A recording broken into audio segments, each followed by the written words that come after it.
Hello, Sagittarius. Check natin energies mo sa susunod na 15 days.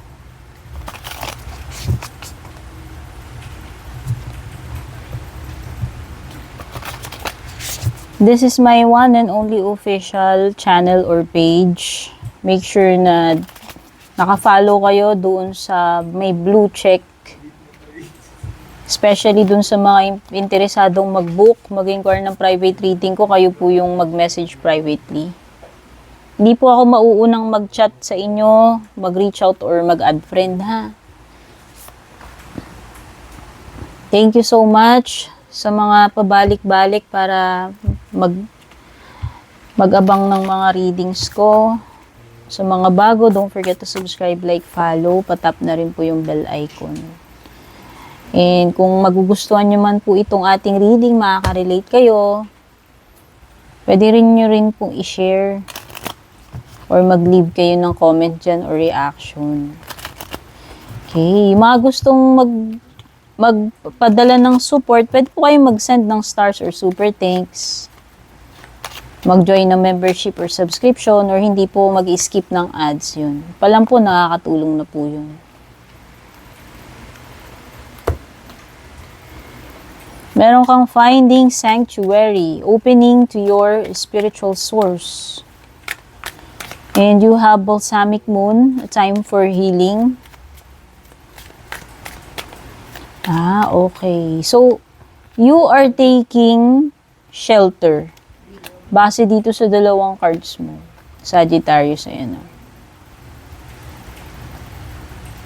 Ang nasisense ko dito is parang isinusurrender mo lahat. Kung ano man itong mga dinadala mong mabibigat, parang Lord, parang ganun, pinagdarasal mo or sinasabi mo sa sarili mo. Bahala na po kayo. Parang ganun. So, ang nakikita ko dito is a period ng contemplation for some of you. This is like an inward journey or retreat, finding sanctuary. This is a period ng taking a break, pahinga.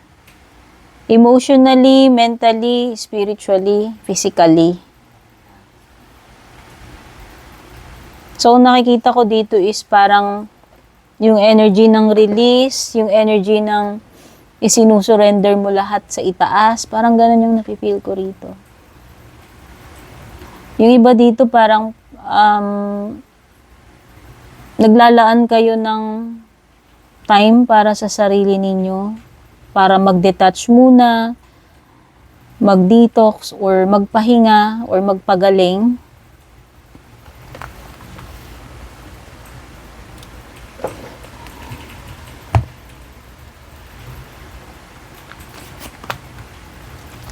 Wow, ganda. Meron kang star power.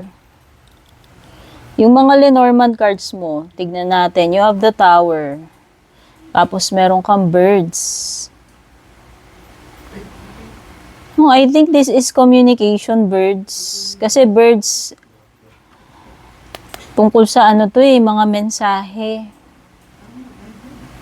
It could be na merong mga messages na paparating sa'yo, importanteng mga messages. Pwedeng ito yung card ng pakikipag-communicate, whether ikaw yung makikipag-usap, or merong magre-reach out sa'yo. Basta merong balita, messages na paparating sa'yo. Ipaparating sa'yo.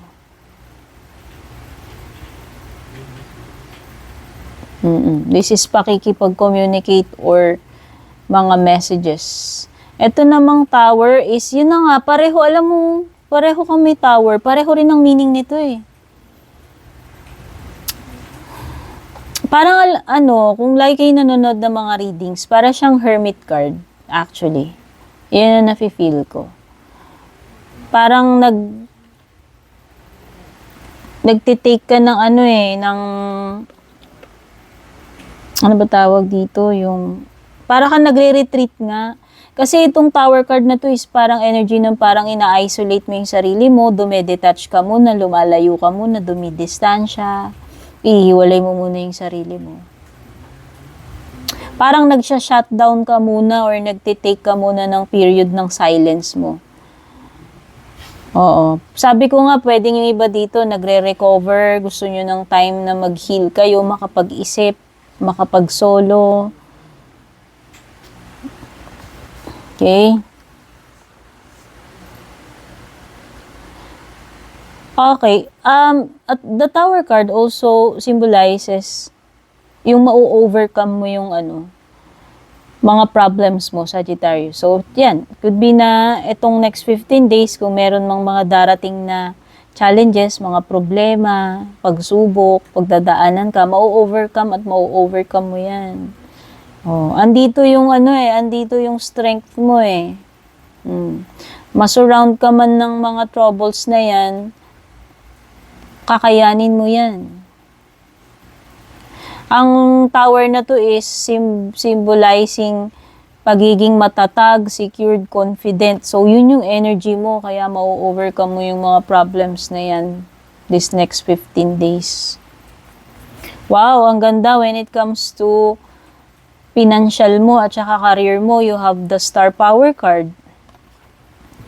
Ito ay card ng success, fame. Ito ay card ng ikaw ay namamayagpag, kumikinang, nag-glow up, nagsha-shine, nag-i-stand out, ano pa. Nakaka-attract ng maraming admirers, papuri. Ayan no, become an influencer of the company and earn fame, popularity. So, sabi ko nga, diba, this is a card of spotlight, popularity. Oo, ito na yung spotlight mo. Itong next 15 days, umi-entra ka na dun sa moment mo. Kumbaga, panahon to ng pamamayagpag mo, panahon ng success. And ito yung time na nag-gain ka ng maraming, nakakakuha ka ng attention. So, i-utilize mo itong moment na to kasi ito ay magandang period para sa iyo pagdating sa career mo or sa negosyo mo. Dito naman, multitasking. Pwedeng magiging very busy ka or marami kang gagawin at the same time, pwedeng sabay-sabay, sunod-sunod. Pwedeng ito ay dalawang options mo or dalawang opportunities, no? Pwedeng may sideline ka pa. Siguro hindi lang isa yung inaasikaso mo. Hindi lang isa yung source ng income mo. Hindi lang isa siguro yung trabaho mo or negosyo mo. Okay? Ito ay exploring other sources of income.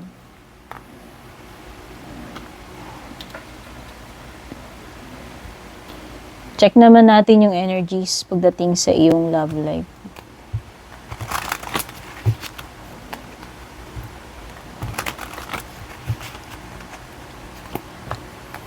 Reunion, neglected, and gossip. Sakto, gossip. Kasi yung Birds card mo, yung lumitaw sa taas. Minsan yan eh. Related yan sa mga chika-chika, chismis-chismis, mga intriga, no? Mga messages.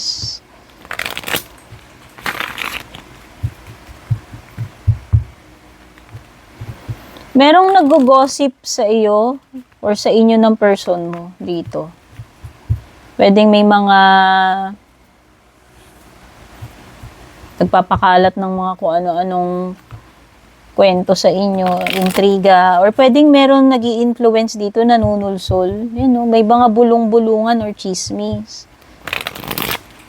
Tapos, meron dito sa inyong dalawa, hindi ko alam kung sino sa inyo na affected match, nagpapa-apekto doon sa mga chika-chika ng mga marites.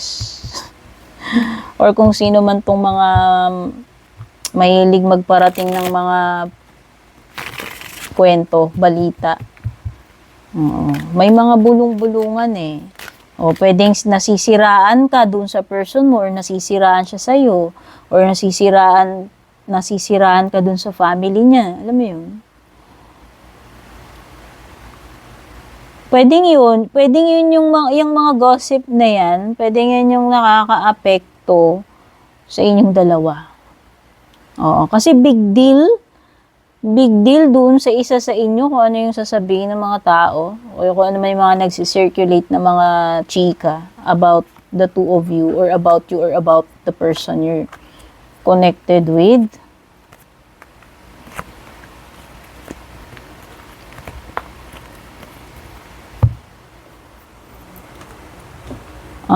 Okay. Oo, meron ditong mga nagpapakalat ng kwento sa tungkol sa inyong dalawang magjowa.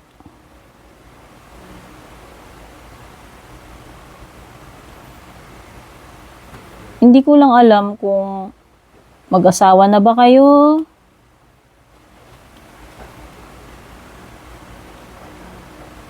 Or parang meron ditong energy kasi ng napapabayaan eh. Nakakasense ako ng energy ng pwedeng napapabayaan mo siya o napapabayaan ka niya. Merong energy dito ng parang mga failed expectations, disappointment. Oh. Minsan yung mga nagchichika na yan sa inyo, pwedeng mga family members yan, malapit sa ninyo, sa circle ninyo yan.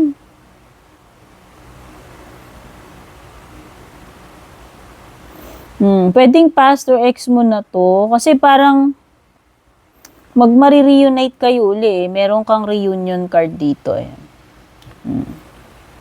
Pwede. Nakikita ko dito isang energy ng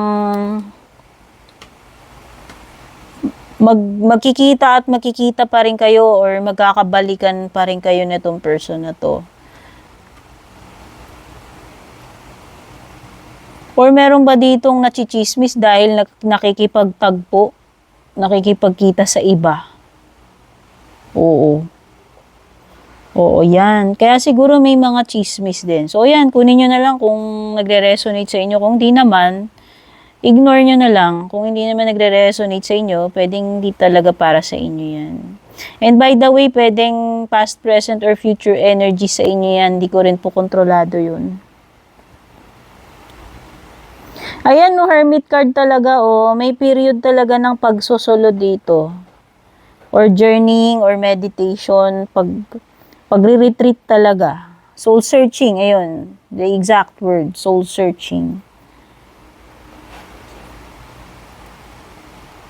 Sa tingin ko, kung naghahanap ka ng masagutan, I think itong Hermit card na to is an indication na ma-enlighten ka or makahanap mo yung kasagutan doon sa kung ano man yung yung isinesearch mo na yan.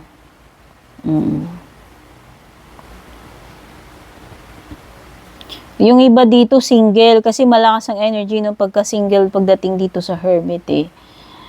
Or solo mode, gusto nyo lang muna ayaw nyo muna siguro ng commitment, ayaw nyo ng complications, siguro pwedeng may kakonek kayo, pero sa ngayon mas gugustuhin ninyo or mas na-enjoy ninyo yung solo lang muna kayo. Okay? Kasi ang lakas nga nung energy mo rito nang dinedetach mo yung sarili mo eh. Okay? Whether sa love life man yan tinutukoy dyan o hindi.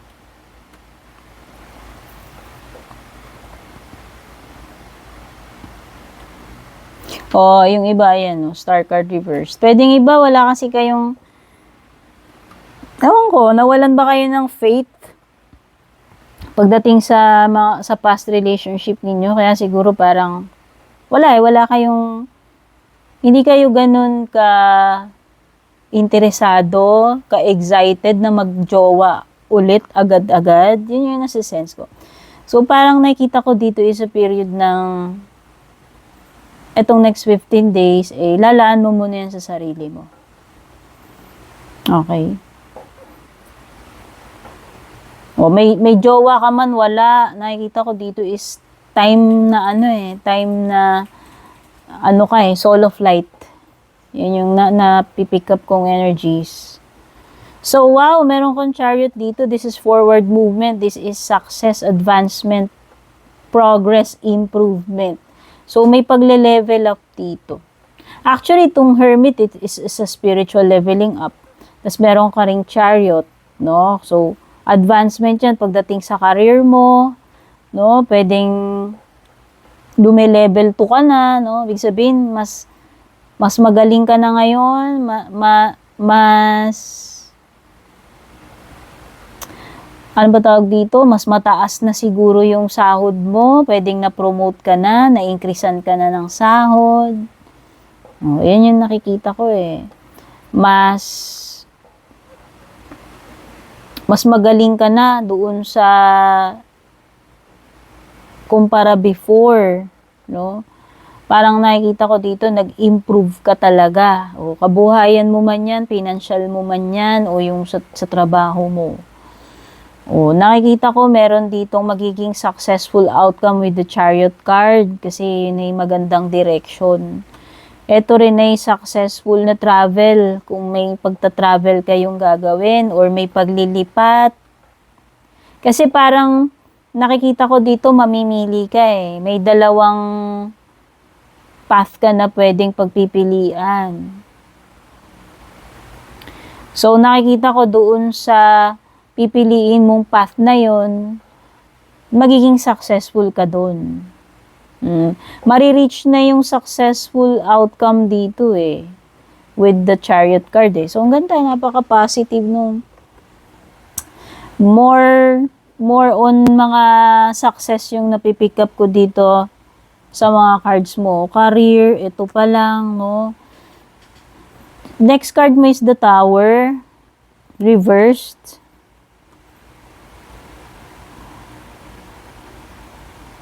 Okay, so may delay with the Tower card. Meron something dito na wake-up call na supposed to be mangyayari na sa'yo. Or ending. Pero parang na-delay. Take note, Sagittarius, hindi mo kayang pigilan yung Tower. Delaying the inevitable. Inevitable. Mangyayari at mangyayari pa rin yan sa'yo. Ang sinasabi lang sa'yo na delay lang. Na-delay yung Tower moment mo. Pero darating at darating pa rin yan. Diba, lagi ko nga sinasabi sa mga readings ko, hindi tayo makakatakas dyan sa Tower moment. O, dapat dumating na si Tower, buti na lang napigilan mo. Pero dear, darating pa rin si Tower. Na-delay lang. Meron ditong person na hindi willing tanggapin eh. Kung ano yung dapat tanggapin dito sa Tower card na to. It could be related sa mga pagbabago. O hindi siya open-minded. Or matigas ang ulo, ayaw baguhin, ayaw ayusin. Okay? Dinidedma yung dapat na hindi dinidedma. Hindi hinaharap yung dapat kaharapin. Hindi nagiging honest sa sarili. Yun yung mga nakikita kong energies dyan. Wow, Knight of Swords. This is a card ng taking action and susunggaban mo, igagrab mo yung opportunity. So, nakikita ko dito, very determined ka, very malakas ang loob mo. As if parang sure ka na dyan. Kasi igagrab mo to eh. Pwedeng this is an impulsive decision or action na gagawin mo. And nakikita ko magiging very ka dito. Ano ba tawag doon? Yung mabilis, maagap. It could be a situation na maaagapan mo. Makakaisip ka ng mabilisan ng mga solution. Hierophant is pwedeng leveling up na naman to when it comes to wisdom, sa kaalaman, maturity. Meron ditong someone who is nagmamature na. Pwede rin itong card ng marriage, guys. Kung meron mang mga ikakasal dyan, ikaw man or sa family ninyo.